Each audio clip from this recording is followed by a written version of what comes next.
Hello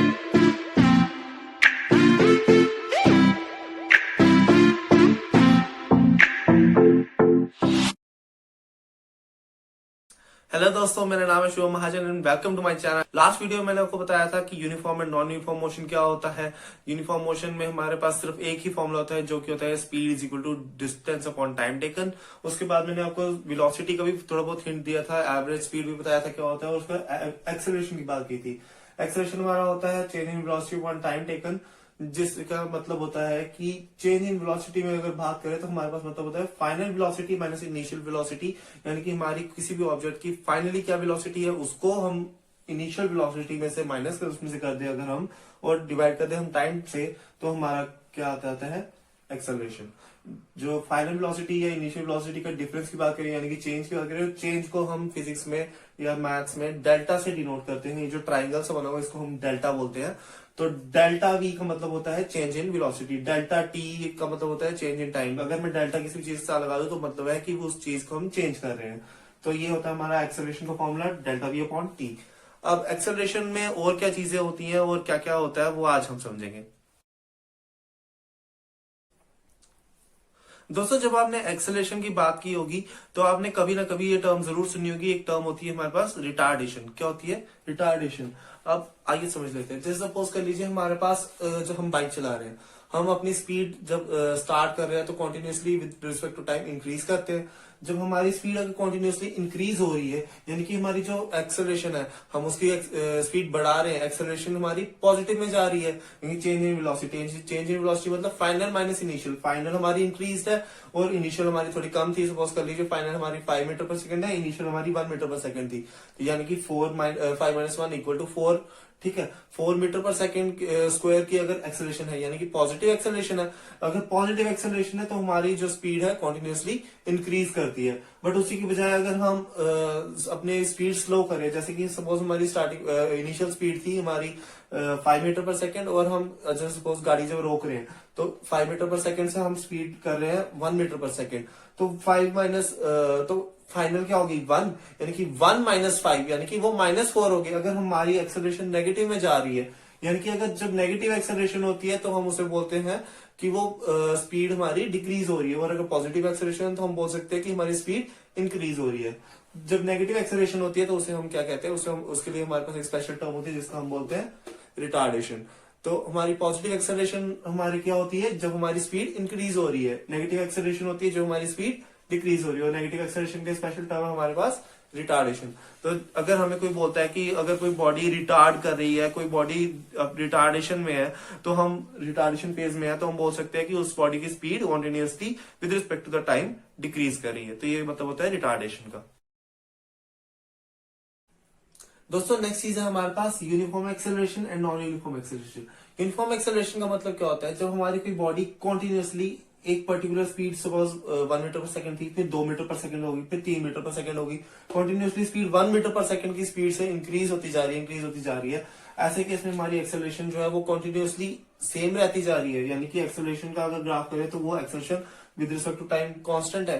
तो ऐसे case में हमारी यूनिफॉर्म एक्सेलरेशन होती है, उसे हम क्या कहते हैं यूनिफॉर्म एक्सेलरेशन। यूनिफॉर्म का मतलब क्या होता है, जैसे वो स्कूल में है, स्कूल में सारों के पास सेम यूनिफॉर्म होती है। सेम यूनिफॉर्म का मतलब क्या होता है कि वो सारे के सारे इक्वल है, मतलब कि सारे के सारे सिमिलर है। तो यूनिफॉर्म का मतलब ये होता है सिमिलैरिटी। तो अगर यूनिफॉर्म एक्सेलरेशन की बात करें तो एक्सेलरेशन का यूनिफॉर्म एक्सेलरेशन का मतलब हुआ कि अगर कोई एक्सेलरेशन जो है वो हमेशा कांस्टेंट रह रही है विद रिस्पेक्ट टू टाइम, उसे हम क्या कहते हैं यूनिफॉर्म एक्सेलरेशन। और यही हमारा बन जाता है यूनिफॉर्मली एक्सेलरेटेड मोशन का। अब नॉन यूनिफॉर्म एक्सेलरेशन वही होगी जैसे सपोज की पहले थी 1 मीटर पर सेकंड, फिर 2 मीटर पर सेकंड होगी, फिर 6 मीटर पर सेकंड होगी, फिर आगे कुछ मतलब -1 मीटर पर सेकंड होगी। ऐसे स्पीड बढ़ रही है, कम हो रही है, कुछ भी चेंज होती जा रही है कॉन्टिन्यूसली। तो कोई प्रॉपर हमारे पास फिनोमिनन नहीं है कि हम डिफाइन कर सके कि वो स्पीड बढ़ रही है या कम हो रही है। ऐसे केस में हमारी एक्सेलरेशन क्या कहती है नॉन यूनिफॉर्म एक्सेलरेशन। इसमें हमारा क्या मतलब होता है, नॉन यूनिफॉर्म एक्सेलरेशन का मतलब होता है कि हमारी जो एक्सेलरेशन है उसका कोई कांस्टेंट वैल्यू नहीं है, वो ऊपर नीचे ऐसे जैसे जहां मर्जी जा सकती है ग्राफ उसका। ये आ गया एक्सेलरेशन, ये आ गया टाइम। तो ऐसा एक्सेलरेशन टाइम ग्राफ अगर हमारा हो, यानी कि ऊपर नीचे ग्राफ मतलब कुछ भी उसमें कोई इरेगुलरिटीज है, कोई अगर प्रॉपर कांस्टेंट रेट नहीं है, तो ऐसे केस में हम क्या कहते हैं, ये हमारा कौन सा है नॉन यूनिफॉर्म एक्सेलरेशन। ये वाला कौन सा हो गया यूनिफॉर्म एक्सेलरेशन। ठीक है दोस्तों, नेक्स्ट टॉपिक को बढ़ने से पहले हमारा एक चीज समझना बहुत ही ज्यादा जरूरी है, वो ये कि अगर हमें किसी भी चीज को स्टडी करना है तो हमें वो आइडियली कैसे बिहेव कर रहा है उस चीज के साथ कंपैरिजन करके ही स्टडी किया जा सकता है। जैसे कि अगर हम गैसेस की बात करें तो हम उसको आइडियल गैस के साथ कंपेयर करते हैं, फिर हम टेम्परेचर और प्रेशर की चेंजेस करते हैं और उस बेसिस पे हम अपनी ऑब्जर्वेशन करके स्टडी कर लेते हैं गैसेस को। बट अगर हम मोशन की बात करें तो हमारा मोशन जो है अगर वो यूनिफॉर्म है तो फिर तो स्टडी करना बहुत ही ईजी है। हम उसको speed is equal to distance upon time taken का फॉर्मूला लगा के स्टडी कर लेते हैं। अगर हमारा नॉन यूनिफॉर्मली एक्सेलरेटेड मोशन है उस केस में हमारी दिक्कत हो जाती है। यूनिफॉर्मली एक्सेलरेटेड मोशन हो तब भी हम एक्सेलरेशन तो कम से कम कांस्टेंट है ना, यूनिफॉर्म तो है ना, तो उस केस में फिर स्टडी करना हमारा इजी है। But non uniformly accelerated motion को स्टडी करना पॉसिबल नहीं है, इसीलिए हमारा जो वो टॉपिक है वो हमारे सिलेबस में कहीं भी नहीं अलाई करता। ठीक है, अब हमारा नेक्स्ट टॉपिक आता है यूनिफॉर्मली एक्सेलरेटेड मोशन, और हमें इसी को स्टडी करना है। इसी के बेसिस पे हमारी इक्वेशंस ऑफ मोशन है और वही हमारी जो 3 इक्वेशंस है उसी पे हमारे सारे फॉर्मूलाज बेस्ड है। ठीक है दोस्तों, यूनिफॉर्मली एक्सेलरेटेड मोशन में हमारी, मैंने बोला आपको 3 इक्वेशंस ऑफ मोशन आती हैं उनको, बट समझने से पहले हमारा एक छोटा सा टॉपिक है उसको समझना जरूरी है, वो है हमारा ग्राफ्स। ग्राफ्स में हमारा सबसे पहले हम ले लेते हैं distance time graph. Distance time graph का मतलब हो कि हमारा जो वाई एक्सिस है उस पर हम डिस्टेंस ले लेते हैं और हमारा जो एक्स एक्सिस है उसमें हम टाइम ले लेते हैं। यूनिफॉर्म मोशन में अगर हम देखें तो यूनिफॉर्म मोशन में हमारा डिस्टेंस टाइम ग्राफ जो होता है वो एक स्ट्रेट लाइन होता है। क्यों? क्योंकि हमारा डिस्टेंस कॉन्टिन्यूसली जितना इंक्रीज हो रहा है उतना ही हमारा टाइम इंक्रीज हो रहा है, जितना हमारा डिस्टेंस इंक्रीज हो रहा है उतना ही हमारा टाइम इंक्रीज हो रहा है। कॉन्टिन्यूसली हमारा जो चंक्स है डिस्टेंस भी और टाइम आपस में एक सेम वे में इंक्रीज हो रहा होता है। बट अगर डिस्टेंस टाइम ग्राफ हम यूनिफॉर्मली एक्सेलरेटेड मोशन में बात करें तो हमारा स्टार्टिंग में टाइम अगर थोड़ा ज्यादा था तो हमारा डिस्टेंस थोड़ा ही मूव हुआ था, फिर नेक्स्ट थोड़ा सा टाइम हुआ तो हमारा डिस्टेंस ज्यादा मूव हो रहा है, फिर हमारा नेक्स्ट थोड़ा टाइम हुआ तो हमारा डिस्टेंस काफी ज्यादा मूव हो रहा है। यानी कि हमारा डिस्टेंस कॉन्टिन्यूसली इंक्रीज करता जाता है। जब हमारा डिस्टेंस कॉन्टिन्यूसली इंक्रीज कर रहा हो तो हमारा यूनिफॉर्मली एक्सेलरेटेड मोशन होता है। क्यों? क्योंकि हमारे यहाँ पे कॉन्टिन्यूसली स्पीड इंक्रीज करी, तो स्पीड इंक्रीज करी तो ऑब्वियसली डिस्टेंस भी इंक्रीज करता जाएगा। इसलिए हमारे यूनिफॉर्मली एक्सेलरेटेड मोशन में डिस्टेंस टाइम ग्राफ जो होता है वो पैराबोलिक होता है। पैराबोलिक का मतलब होता है कि वो एक कर्व होता है, स्लोप होता है, तो उसमें मतलब प्रॉपर स्ट्रेट लाइन नहीं होती है, वो एक कर्व होता है। ठीक है, तो अगर कर्व होता है तो हमारा यूनिफॉर्मली एक्सेलरेटेड मोशन होता है, और हमारा जो अगर स्ट्रेट लाइन हो तो वो हमारा यूनिफॉर्म मोशन होता है। दोस्तों, डिस्टेंस टाइम ग्राफ में मैं एक और चीज आपको बता देता हूँ कि हमारी जो डिस्टेंस टाइम ग्राफ में जो स्लोप होती है, स्लोप का मतलब होता है कि वो कितना तिरछा है। तिरछा का मतलब कि वो एंगल बना रहा है, वो एक्स एक्सिस के साथ वो कितना एंगल बना रहा है। अगर हम एंगल की बात करें तो वो हमारा कितना तिरछा है, कितनी स्लोप है उसकी, अगर हम उसकी बात करें तो वो हमारी क्या चीज देती है? स्पीड। अगर हम देखें तो ये डिस्टेंस माइनस डिस्टेंस यानी कि y2 माइनस y1, ये जो y वाले जो एक्सिस है उसके माइनस एक्स एक्सिस वालों का डिफरेंस करें, यानी कि y वाली अपॉन x, यानी कि y अपॉन x की बात करें तो वो हमारा क्या बन जाता है? v यानी कि वेलोसिटी यानी कि स्पीड। तो हमारी जो slope of distance time graph जो होती है वो हमारी क्या बन जाती है? v यानी कि वेलोसिटी। इसका फॉर्मूला होता है s2 minus s1 upon t2 minus t1, यानी कि स्लोप हमारी डिस्टेंस टाइम ग्राफ की क्या देती है हमें? वेलोसिटी। उसी तरह ही इसमें भी सेम चीज होती है। वेलोसिटी टाइम ग्राफ क्या होता है? हमारा यूनिफॉर्म मोशन के केस में मैंने आपको कहा कि हमारी जो वेलोसिटी होती है या स्पीड होती है वो कांस्टेंट होती है। तो देखिए टाइम कंटिन्यूसली इंक्रीज करता जा रहा है, बट हमारी वेलोसिटी क्या है? इस पॉइंट पे कांस्टेंट है। तो ये हमारी एक straight line parallel to X axis या टाइम एक्सिस अगर हम बोले तो हमारा वेलोसिटी टाइम ग्राफ होता है। बट हमारे यूनिफॉर्मली एक्सेलरेटेड मोशन में मैंने कहा कि यूनिफॉर्मली एक्सेलरेट हो रही है, यानी कि वेलोसिटी कंटिन्यूसली चेंज हो रही है but at a constant rate. तो यानी कि हमारा जो वेलोसिटी है वो at a constant rate change होती जा रही है, यानी कि ये हमारा आगे velocity time graph for the uniformly accelerated motion. अब सेम जैसा मैंने आपको पिछले केस में बोला था यूनिफॉर्म मोशन में कि हमारा जो स्लोप होती है वो हमारी क्या देती है? वेलोसिटी। वैसे अब वेलोसिटी टाइम ग्राफ के केस में स्लोप हमें क्या देगी? एक्सेलरेशन। और यहाँ पे अब एक्सेलरेशन की बात करें, कॉन्टिन्यूसली ऊपर वाई एक्सिस का कुछ पैरामीटर चेंज हो रहा है? नहीं हो रहा है, यानी कि ऊपर डिफरेंस आ गया 0 अपॉन कुछ भी टाइम चेंज होता जा रहा है, तो हमारी एक्सेलरेशन कितनी आ गई? 0। इससे हमारा एक्सेलरेशन भी हमारी प्रूव हो जाती है कि हमारी velocity time graph in uniform motion acceleration हमारी 0 होती है। बट यहाँ पे अगर बात करें तो v2 minus v1 upon t2 minus t1, यानी कि change in velocity upon time taken, वो हमारा एक्सेलरेशन का फॉर्मूला बन जाता है equal to v minus u upon t। ठीक है, बट यहाँ पर हमारा नेक्स्ट चीज जो समझने वाली है वो ये कि हमारा जो वेलोसिटी टाइम ग्राफ है उसमें हमारा जो ये एरिया है, ये एरिया हमारा क्या रिप्रेजेंट करता है?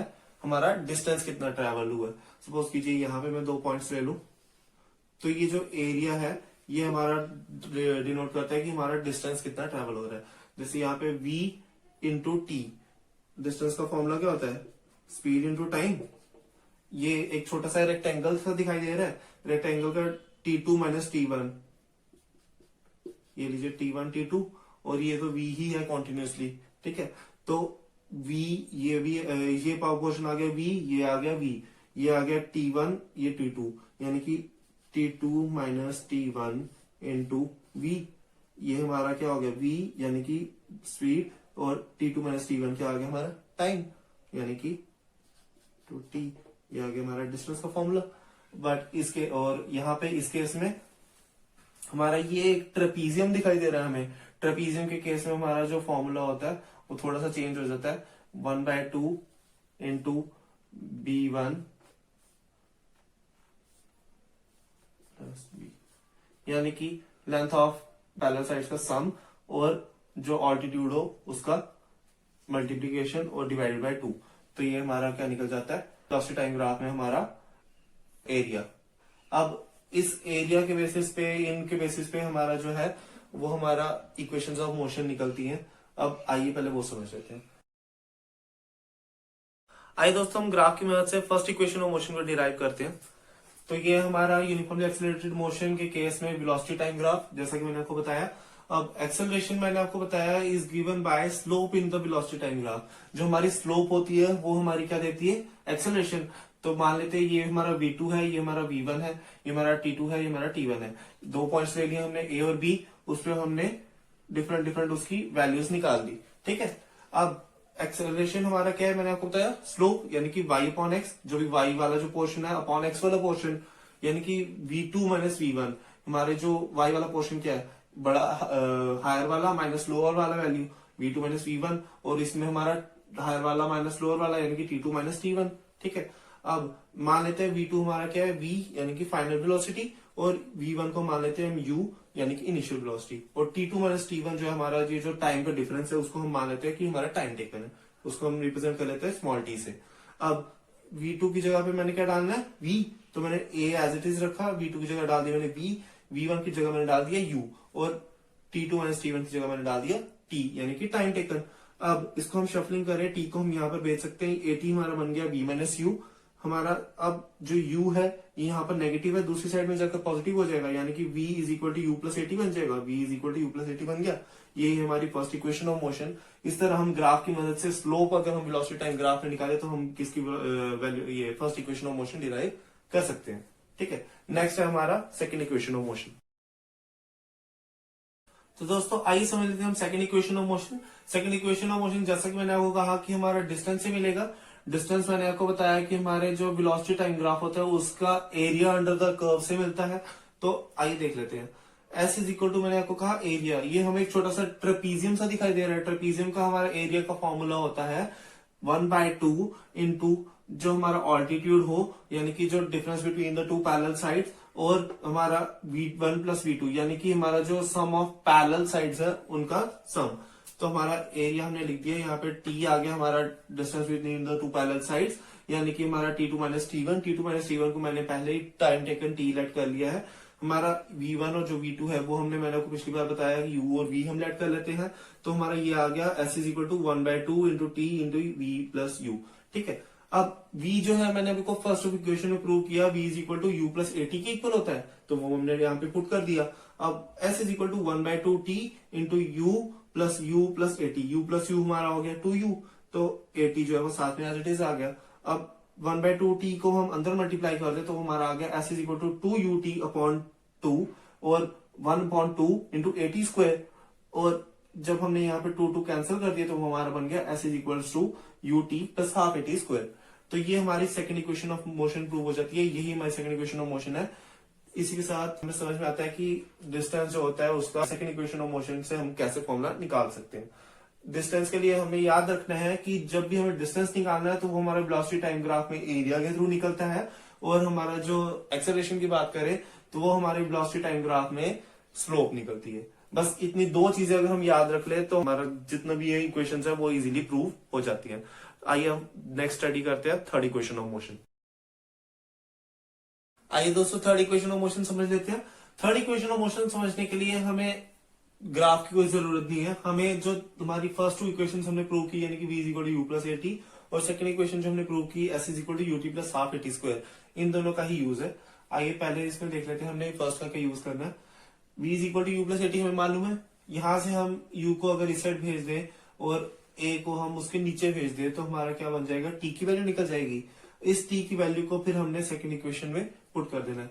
ये हमारा फर्स्ट ले लिया हमने, फर्स्ट को हमने सेकंड इक्वेशन में पुट कर देना है। अब सेकंड इक्वेशन में पुट करने के बाद क्या होगा, s जो है वो एज इट इज, u जो है वो एज इट इज, t जो है t की जगह हमारा आ गया v माइनस यू अपॉन ए, तो हमने डाल दिया v माइनस यू अपॉन ए। यहाँ पर हाफ ए टी स्क्वायर है, हाफ ए टी स्क्वायर का जो 1/2 का जो 2 है वो यहाँ पर नीचे रखा, और बाकी a as it is, T square की जगह क्या आ गया, v minus U upon A का होल स्क्वायर। वो हमारा ए स्क्वायर जो है वो अलग ले लेगा और v माइनस यू अपना स्क्वायर अलग ले लेगा।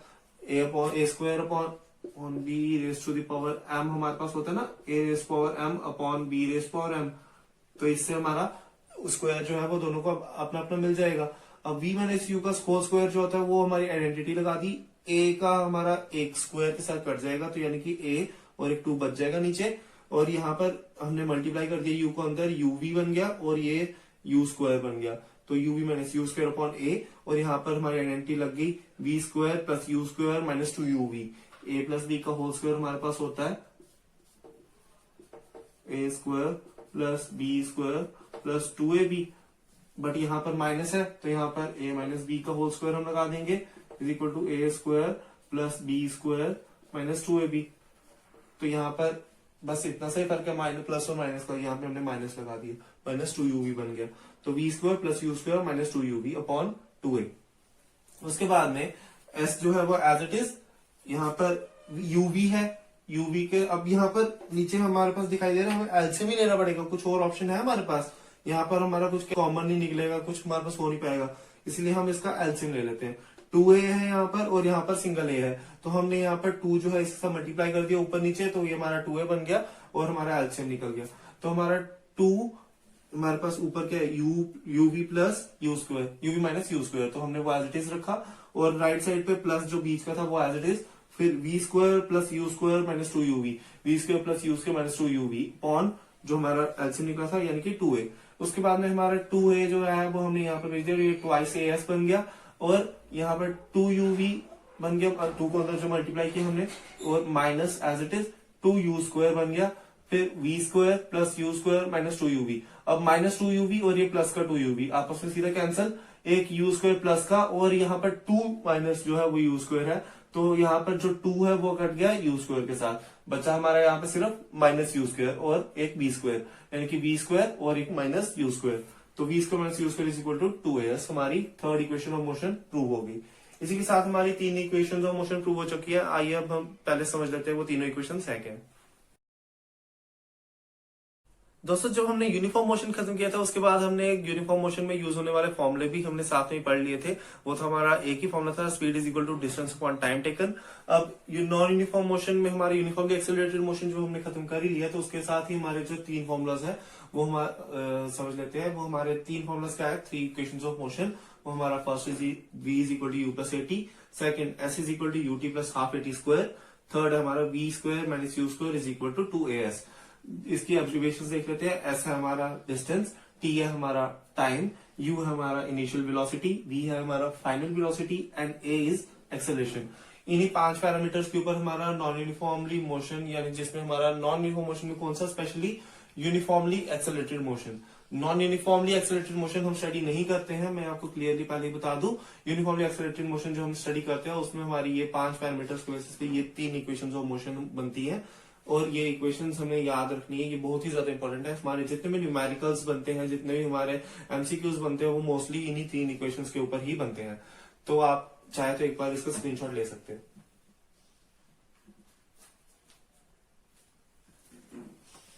आई होप गाइस आप लोगों ने स्क्रीनशॉट ले लिया होगा। अब ये इसके साथ हमारा जो कंसेप्चुअल टॉपिक है वो ऑलमोस्ट खत्म हो चुका है। इसके बाद हमारा सिर्फ एक ही टॉपिक बचा है, वो हमारा यूनिफॉर्म सर्कुलर मोशन। और जब हम वो खत्म कर लेते हैं उसके बाद हम न्यूमेरिकल्स और एमसीक्यूज पर आते हैं। तो दोस्तों लास्ट टॉपिक जो इस चैप्टर का हमारा कंसेप्चुअल है वो है हमारा यूनिफॉर्म सर्कुलर मोशन। आइए समझ लेते हैं यूनिफॉर्म सर्कुलर मोशन होता क्या है। कोई भी एक ऑब्जेक्ट है अगर वो हमारा सर्कुलर पाथ ट्रेवर्स कर रहा है तो हम उसे कहते हैं कि वो हमारा जो ऑब्जेक्ट है वो हमारा सर्कुलर मोशन एग्जीक्यूट कर रहा है। अब सर्कुलर मोशन एग्जीक्यूट कर रहा है उसमें मैंने यहाँ पर लिखा है यूनिफॉर्म सर्कुलर मोशन। आइए पहले समझ लेते हैं कि यूनिफॉर्म मैंने यहाँ पर क्यों लिखा है। यूनिफॉर्म तो मैंने जैसे आपको पहले कहा कि स्टडी करना है तो हमने यूनिफॉर्मिटी ही चाहिए। अब यूनिफॉर्म का क्या मतलब है यहाँ पे पहले समझ लेते हैं। जैसे कि सपोज कर लीजिए एक बॉब है उसको मैंने थ्रेड से बांधा हुआ है और उसको घुमा रहे हैं। तो उसको कॉन्टिन्यूसली जब घुमा रहे हैं तो यहाँ पर उसकी एक स्पीड है, यहाँ पर स्पीड है, यहाँ पर स्पीड है, यहाँ पर स्पीड है, हर एक पॉइंट पे अपनी अपनी स्पीड है। बट कॉन्टिन्यूसली अगर हम सपोज कर लीजिए मान लेते हैं कि हम वो सेम स्पीड से घूम रहे हैं, यहाँ पर पूरे पाथ में उसका जो स्पीड है वो कांस्टेंट है।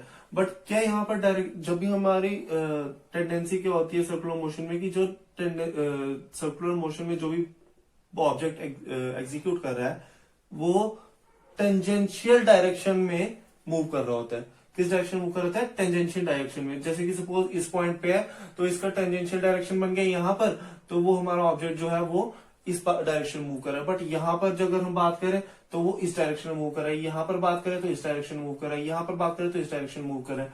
यानी कि वो कॉन्टिन्यूसली अपनी डायरेक्शन चेंज करता जा रहा है। जब ऐसा केस होता है कि जब हमारा ऑब्जेक्ट कॉन्टिन्यूसली अपनी डायरेक्शन चेंज कर रहा है तो वो डेफिनेटली वेलोसिटी तो कांस्टेंट नहीं ना रह रही है, यानी कि वेलोसिटी कॉन्टिन्यूसली चेंज हो रही है। बट वेलोसिटी कॉन्टिन्यूसली चेंज होने के बावजूद अगर हमारी जो मैग्नीट्यूड ऑफ वेलोसिटी है, मैग्नीट्यूड अगर सेम रह रहा है, यहाँ पर मैंने एक ऊपर साइन डाला हुआ है। जब भी वेक्टर क्वांटिटीज को हम डिनोट करते हैं तो हम उसको ऊपर एक एरो हेड डाल देते हैं। अगर हम एरो हेड डाल दें तो उसका मतलब होता है कि उसका डायरेक्शन की भी बात हो रही है, वो एक वेक्टर क्वांटिटी है।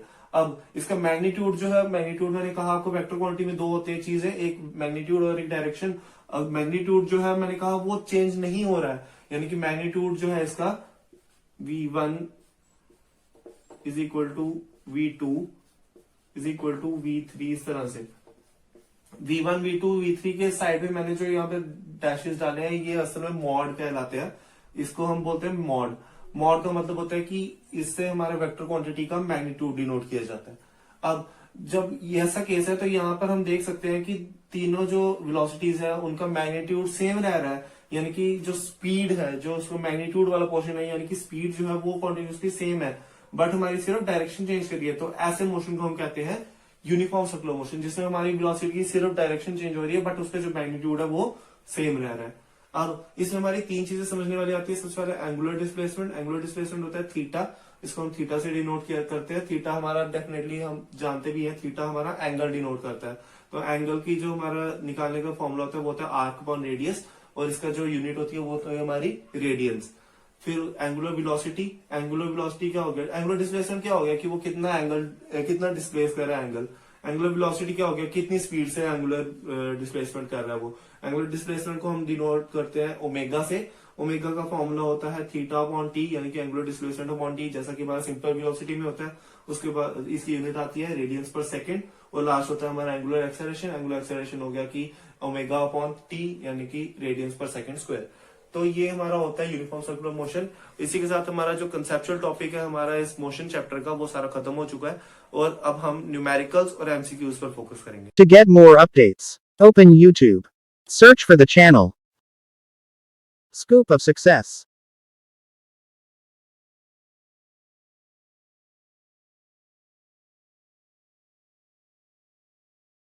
Click on the subscribe button.